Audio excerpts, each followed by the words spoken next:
Okay, let's cover 51 and see how far we can get with this. One 16-ounce can of vegetable soup cost $1.34. 1 quart of vegetable soup costs $3.49. Which option is less expensive? Well, I think it might be better to start with the 16 ounces that cost $1.34 to find out how much it costs.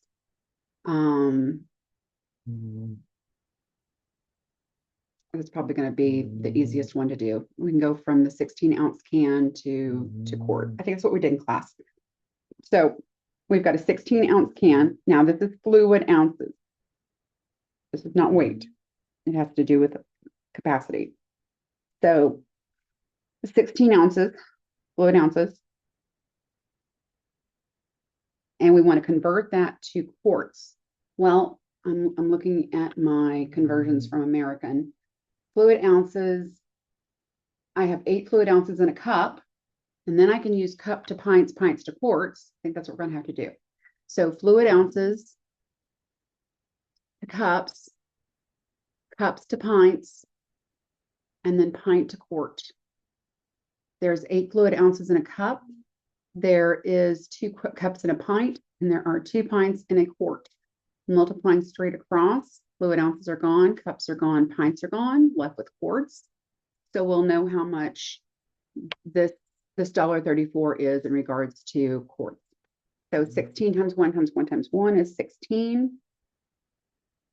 8 times 2 is 16 times 2 is 32. So this is actually half a quart. So you get half a quart for $1.34. So this is where some problem solving comes into play. If it's half a quart for $1.34, how much is it? How much is this canned soup for a full quart? And so the students in class decided just to double it, because if you double this, you get a quart. So we're going to double this. So $1.34 times 2 is $2.68. Okay, so this is the can versus the quart of vegetable soup. So the can is less expensive. Now, you can't just say the can is less expensive or the quart is less expensive without working through that and showing your work. On the exam, I'm going to expect you, and you're going to have to show me how you made that decision. Okay. All right. An 8-foot length of 4-inch wide crown molding costs $14. How much will it cost to buy 40 feet of crown molding? Well, 8 foot is $14. That's a conversion. Okay. This part doesn't matter because it's all going to be the same. How much will it cost to buy 40 feet? So start with 40 feet, and we want to find out how much that's going to cost. So feet to dollars. We already have a conversion here. 8 feet is $14. So 40 times 14 it's 560. Divide that by 8. This is going to be dollars because feet are gone. Divide that by 8. And we get $70. So 40 feet of crown molding is $70. Again, sentence is required on the exams. A wire costs $2 per meter. So $2 is equal to 1 meter. That's a conversion. How much will 3 kilometers of wire cost? Start with what you're given. Well, we can't get to the money without going through meters. So you need to know that there are 1,000 meters in 1 kilometer. You would have to access your metric conversion for that. So I can go from kilometers to meters, and then I can go from meters to a money. So 1,000 meters is a kilometer and $2 per meter. Multiplying straight across, kilometers are gone, meters are gone, left with money. 3 times 1,000 is 3,000 times 2 is 6,000. Only one's in the denominator, so it's $6,000 for 3 kilometers of wire.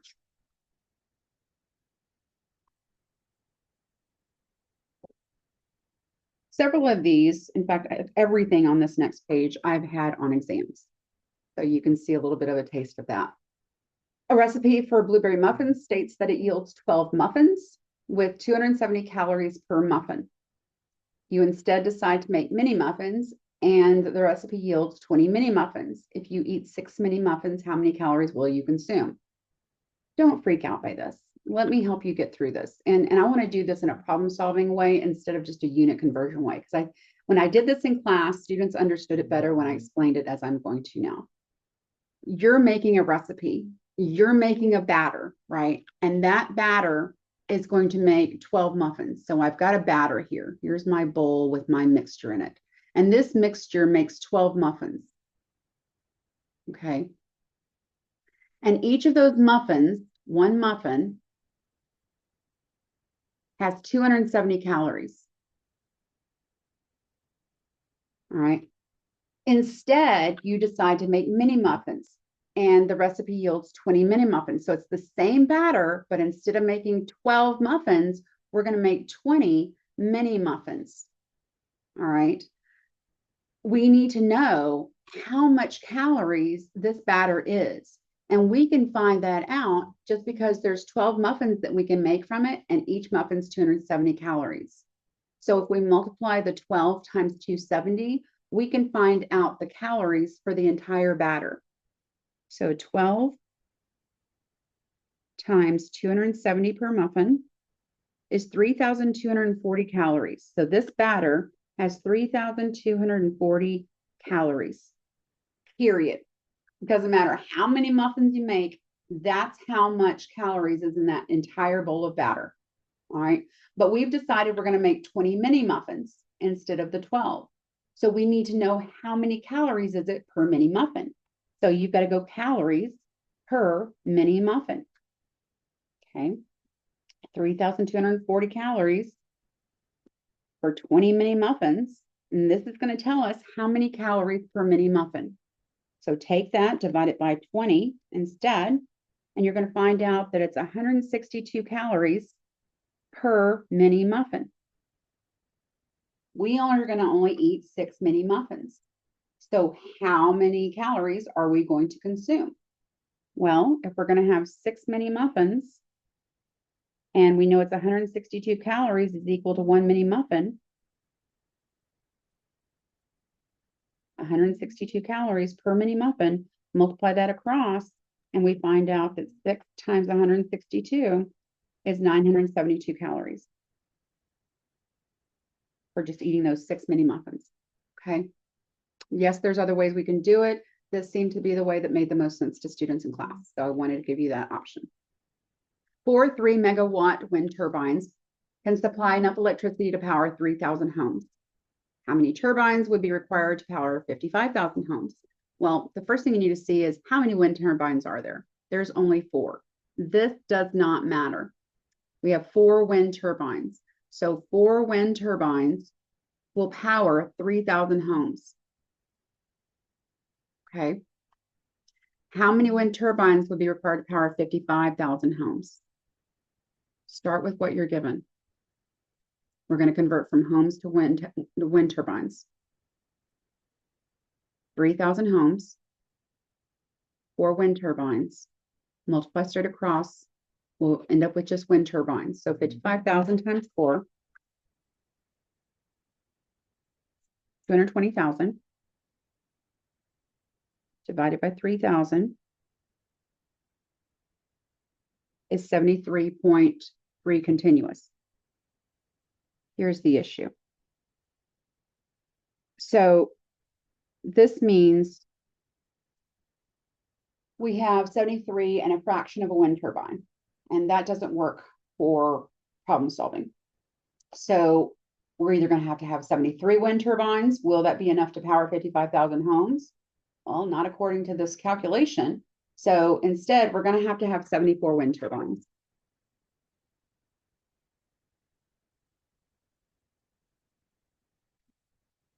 Okay. Don't just answer in a decimal, assuming that that's right, just because that's what you calculated. You're still going to have to think about, does the answer make sense? A highway had a landslide where 3,000 cubic yards of material fell on the road, requiring 200 dump truck loads to clear. So 200 dump truck loads is equal to 3,000 cubic yards. Okay. You could write CUYD, it doesn't matter. On another highway, a slide left 40,000 cubic yards on the road. How many dump truck loads would be needed to clear the slide? Start with the 40,000 cubic yards. And we can just do a one-step conversion. 200 dump truck loads to 3,000, and then multiply straight across. Cubic yards are gone. It's going to let us know how many dump truck loads we need. 40,000 times 200 is 8 million. 1, 2, 3, 1, 2, 3. Yep. Over 3,000. And this is dump truck loads. Divide that by 3,000. And I get 2,666.6 continuous dump truck loads. Yeah, you could have a partial load. Okay, but let's pretend like it's you've got to pay for the full dump truck. This is how any kind of service works. They're not going to usually prorate you at a smaller amount. That they're definitely not going to give you the lower amount, especially if you go over. So you're going to need those trucks to rotate, or however many we need time, but we need them to have them go 2,667. We need 2,667 dump truck loads. Okay.